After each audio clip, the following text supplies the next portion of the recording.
श्री सीताराम चंद्राभ्याय नमः। श्रीमद् वाल्मीकि रामायण बालकांड पहला सर्ग। नारद जी का वाल्मीकि मुनि को संक्षेप से श्री राम चरित्र सुनाना। तपस्वी वाल्मीकि जी ने तपस्या और स्वाध्याय में लगे हुए विद्वानों में श्रेष्ठ मुनिवर नारद जी से पूछा, मुने, इस समय इस संसार में गुणवान, वीर्यवान, धर्मज्ञ, उपकार मानने वाला, सत्य वक्ता और दृढ़ प्रतिज्ञ कौन है? सदाचार से युक्त, समस्त प्राणियों का हित साधक, विद्वान, सामर्थ्यशाली और एकमात्र प्रिय दर्शन सुंदर पुरुष कौन है? मन पर अधिकार रखने वाला, क्रोध को जीतने वाला, कांतिमान और किसी की भी निंदा नहीं करने वाला कौन है? तथा संग्राम में कुपित होने पर किससे देवता भी डरते हैं? महर्षि, मैं यह सुनना चाहता हूँ। इसके लिए मुझे बड़ी उत्सुकता है और आप ऐसे पुरुष को जानने में समर्थ हैं। महर्षि वाल्मीकि के इस वचन को सुनकर तीनों लोकों का ज्ञान रखने वाले नारद जी ने उन्हें संबोधित करके कहा, अच्छा सुनिए। और फिर प्रसन्नता पूर्वक बोले, मुने, आपने जिन बहुत से दुर्लभ गुणों का वर्णन किया है, उससे युक्त पुरुष को मैं विचार करके कहता हूँ, आप सुने। इक्ष्वाकु के वंश में उत्पन्न हुए एक ऐसे पुरुष हैं जो लोगों में राम नाम से विख्यात हैं। वही मन को वश में रखने वाले महाबलवान, कांतिमान, धैर्यवान और जितेंद्रिय हैं। वे बुद्धिमान, नीतिज्ञ, वक्ता, शोभायमान तथा शत्रु संहारक हैं। उनके कंधे मोटे और भुजाएं बड़ी बड़ी है। ग्रीवा शंख के समान और ठोड़ी मांसल पुष्ट है। उनकी छाती चौड़ी तथा धनुष से बड़ा है। गले के नीचे की हड्डी हंसली मांस से छिपी हुई है। वे शत्रुओं का दमन करने वाले हैं। भुजाएं घुटने तक लंबी है। मस्तक सुंदर है। ललाट भव्य और चाल मनोहर है। उनका शरीर अधिक ऊंचा या नाटा न होकर मध्यम और सुडौल है। देह का रंग चिकना है। वे बड़े प्रतापी हैं। उनका वक्षस्थल भरा हुआ है। आंखें बड़ी बड़ी है। वे शोभायमान और शुभ लक्षणों से संपन्न हैं। धर्म के ज्ञाता, सत्य प्रतिज्ञ तथा प्रजा के हित साधन में लगे रहने वाले हैं। वे यशस्वी, ज्ञान, पवित्र, जितेंद्रिय और मन को एकाग्र रखने वाले हैं। प्रजापति के समान पालक, श्री संपन्न, वैरी विध्वंसक तथा जीवों तथा धर्म के रक्षक हैं।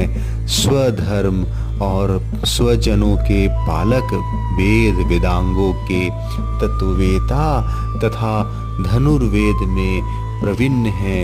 वे अखिल शास्त्रों के तत्वज्ञ, स्मरण शक्ति से युक्त और प्रतिभा संपन्न हैं। अच्छे विचार और उदार हृदय वाले वे श्री रामचंद्र जी बातचीत करने में चतुर तथा समस्त लोगों के प्रिय हैं।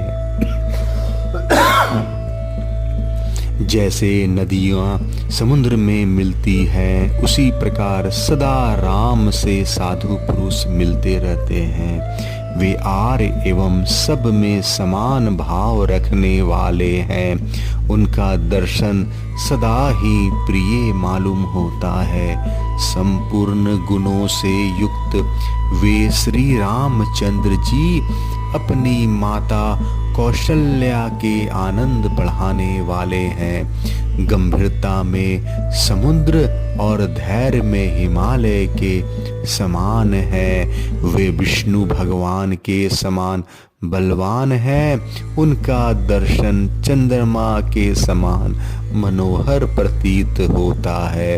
वे क्रोध में कालअग्नि के समान और क्षमा में पृथ्वी के सदृश हैं। त्याग में कुबेर और सत्य में द्वितीय धर्मराज के समान हैं। इस प्रकार उत्तम गुणों से युक्त और सत्य पराक्रम वाले सद्गुणशाली अपने प्रियतम ज्येष्ठ पुत्र को, जो प्रजा के हित में संलग्न रहने वाले थे, प्रजा वर्ग का हित करने की इच्छा से राजा दशरथ ने प्रेमवश युवराज पद पर अभिषिक्त करना चाहा।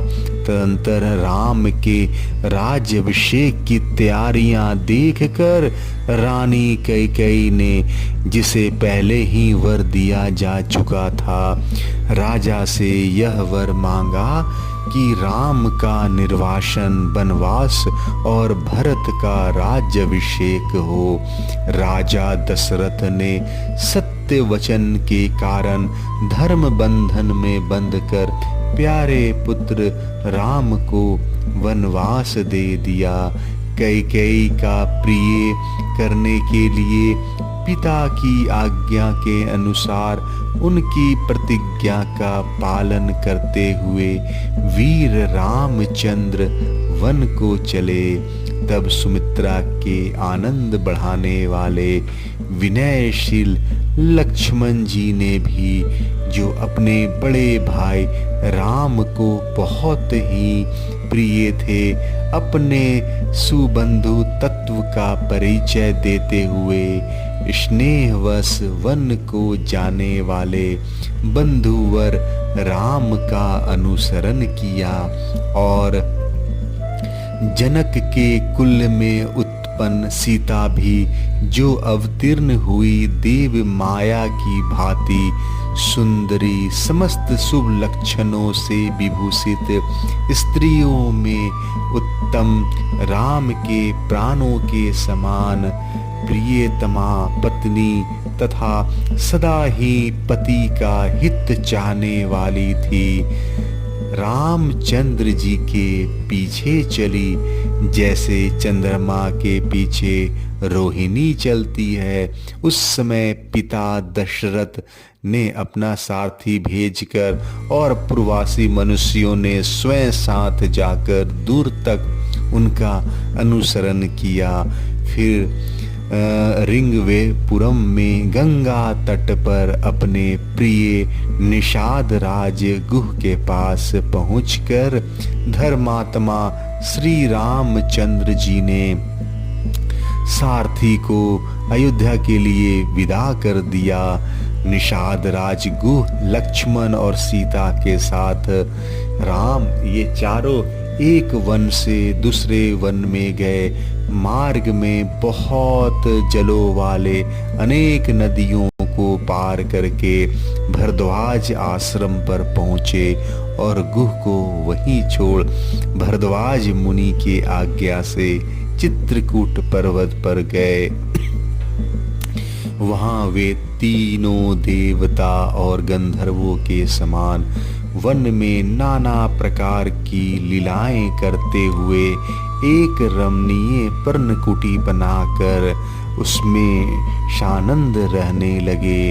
राम के चित्रकूट चले जाने पर पुत्र शोक से पीड़ित राजा दशरथ उस समय पुत्र के लिए उनका नाम ले लेकर विलाप करते हुए स्वर्गगामी हुए।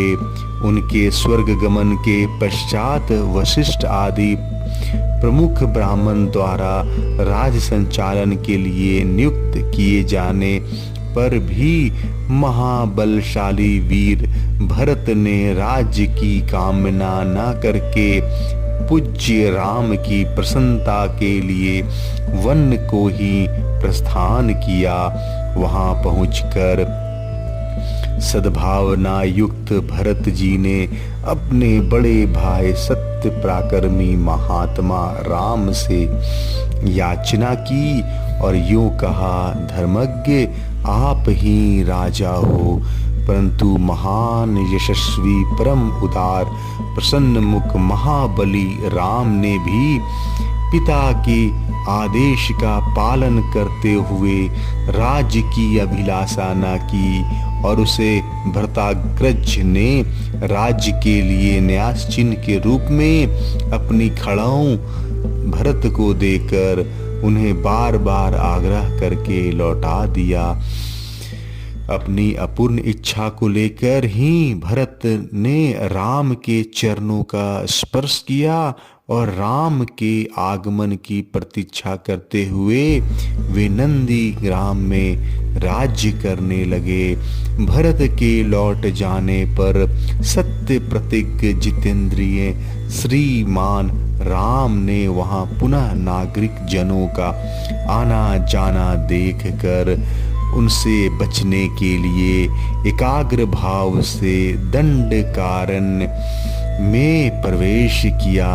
उस महान वन में पहुंचने पर कमल लोचन राम ने विराध नामक राक्षस को मारकर शरभंग सुतिछन अगस्त मुनि तथा अगस्त के भ्राता का दर्शन किया। फिर अगस्त मुनि के कहने से उन्होंने इंद्रधनुष, एक खग और 2 तुनीर जिसमें वान कभी नहीं घटते थे, प्रसन्नता पूर्वक ग्रहण किया। एक दिन वन में वनचरों के साथ रहने वाले श्री राम के पास असुर तथा राक्षसों के वध के लिए निवेदन करने को वहां के सभी ऋषि आए। उस समय वन में श्री राम ने दंड कारण वासी अग्नि के समान तेजस्वी उस ऋषियों को राक्षसों के मारने का वचन दिया और संग्राम में उनके वध का प्रतिज्ञा की। वहां ही रहते हुए श्री राम ने इच्छानुसार रूप बनाने वाली जनस्थान निवासिनी शूर्पणखा नाम की राक्षस को लक्ष्मण के द्वारा उसकी नाक कटाकर कुरूप कर दिया।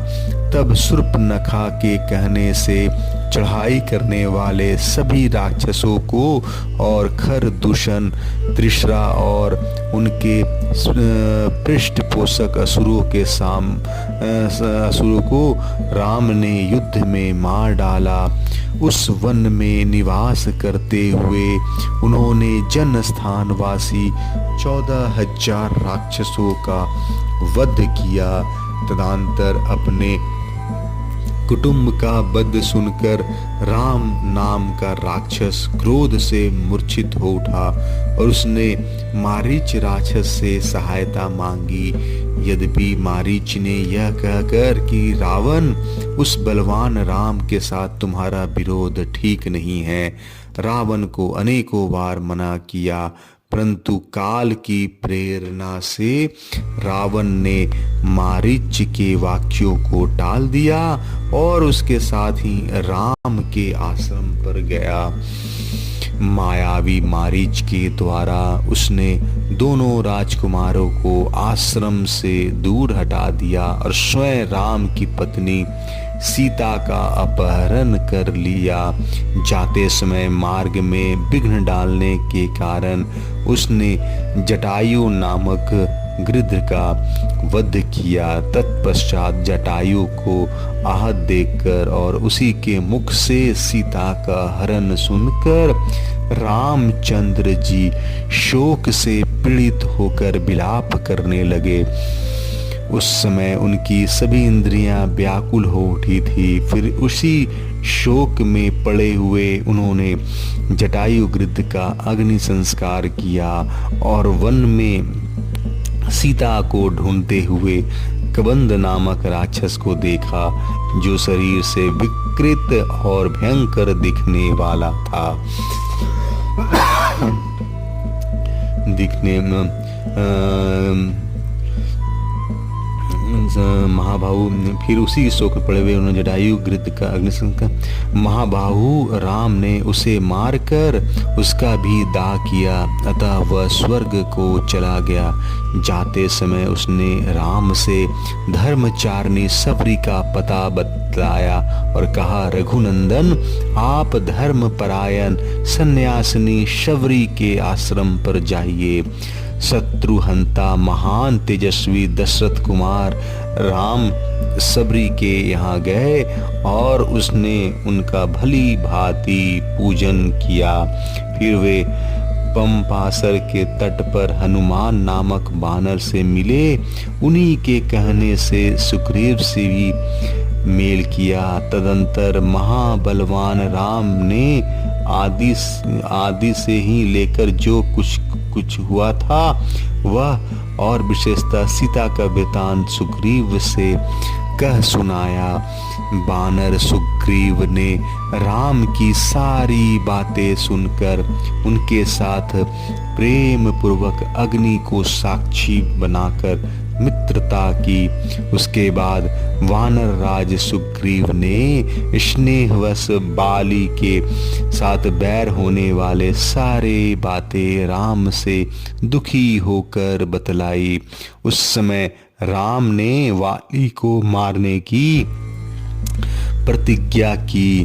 तब वानर सुग्रीव ने वहां वाली के बल का वर्णन किया, क्योंकि सुग्रीव को राम के बल के विषय में बराबर शंका बनी रहती थी।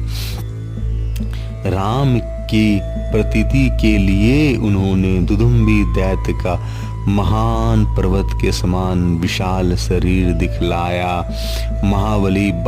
महाबली महाबाहु श्री राम ने तनिक मुस्कुराकर उस अस्थि समूह को देखा और पैर के अंगूठे से उसे 10 योजन दूर फेंक दिया।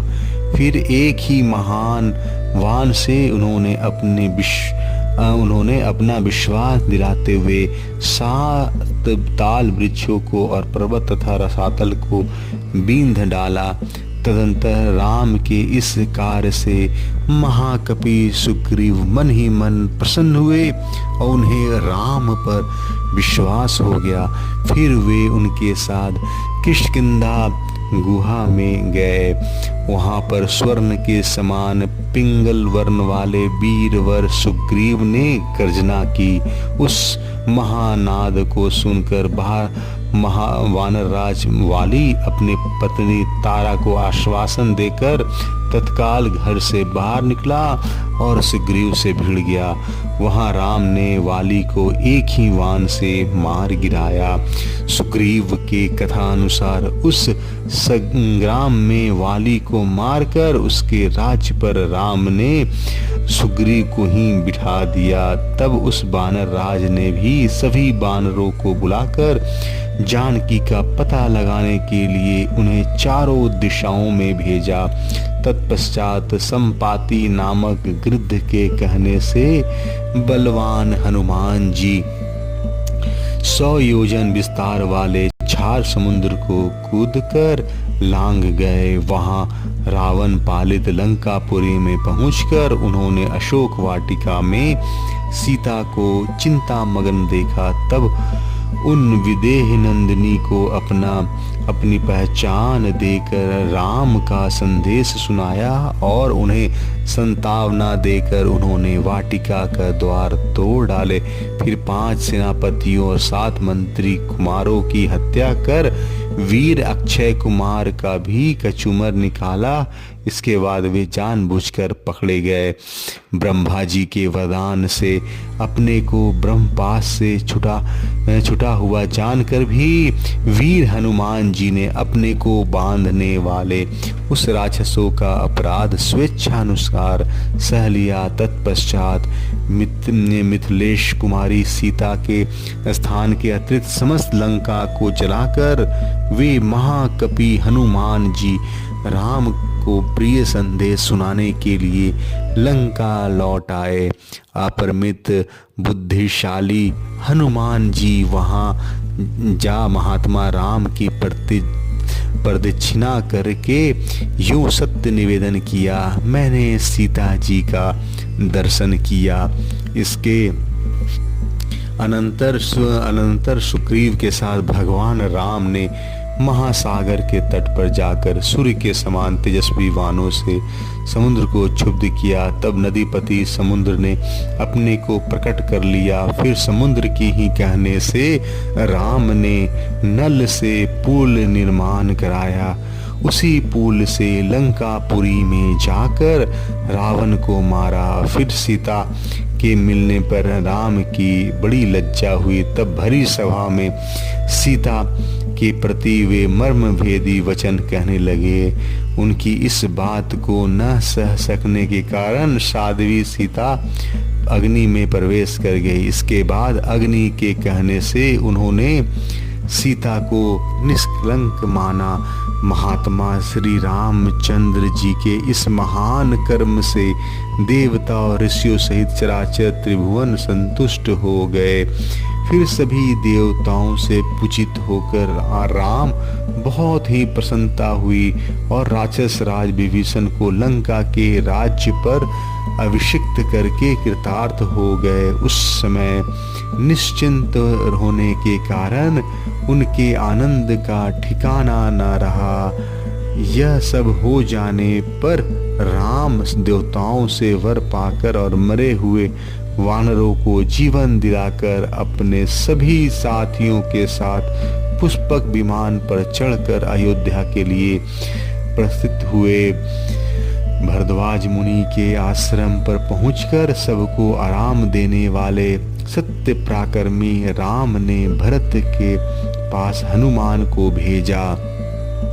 फिर सुग्रीव के साथ कथा वार्ता कहते हुए पुष्पारूढ़ हो वे नंदीग्राम को गए। निष्पाप रामचंद्र जी ने नंदीग्राम में अपनी जटा कटाकर भाइयों के साथ सीता को पाने के अनंतर पुनः अपने राज्य प्राप्त किया। अब राम के राज्य में लोग प्रसन्नता, सुखी, संतुष्ट, पुष्ट, धार्मिक तथा रोग व्याधि से मुक्त रहेंगे। उन्हें दुर्भिक्ष का भय न होगा। कोई कहीं भी अपने पुत्र की मृत्यु नहीं देखेंगे। स्त्रियां विधवा न होगी, सदा ही पतिव्रता होंगी। आग लगने की किंचित भी भय न होगा। कोई प्राणी जल में नहीं डूबेंगे। वात और ज्वर का भय थोड़ा भी न रहेगा। क्षुधा तथा चोरी का डर भी जाता रहेगा। सभी नगर और राष्ट्र धन धान संपन्न होंगे। सत्य युग की भांति सभी लोग सदा प्रसन्न रहेंगे। महायशस्वी राम बहुत ही से सुवर्णों की दक्षिणा वाले 100 अश्वमेघ यज्ञ करेंगे। उनमें विधि पूर्वक विद्वानों को 10,000 करोड़ 1 खरब गौ और ब्राह्मणों को अपरिमित धन देंगे तथा 100 गुने राजवंशों की स्थापना करेंगे। संसार में चारों वर्णों को वे अपने अपने धर्म से नियुक्त रखेंगे। फिर 11,000 वर्ष तक राज्य करने के अनंतर श्री रामचंद्र जी अपने परम धाम को पधारेंगे। वेदों के समान पवित्र पाप नाशक तथा पुण्यमय इस रामचरित्र को जो पढ़ेगा वह सब पापों से मुक्त हो जाएगा। आयु बढ़ाने वाली इस रामायण की कथा को पढ़ने वाला मनुष्य मृत्यु के अनंतर पुत्र पौत्र और अन्य परिजन वर्ग के साथ ही स्वर्ग लोक में प्रतिष्ठित होगा। इसे ब्राह्मण पढ़े तो विद्वान हो, क्षत्रिय पढ़ता है तो पृथ्वी का राज प्राप्त करे, वैश्य को व्यापार में लाभ और शूद्र की भी प्रतिष्ठा प्राप्त करे। जय श्री राम। पहला अध्याय समाप्त।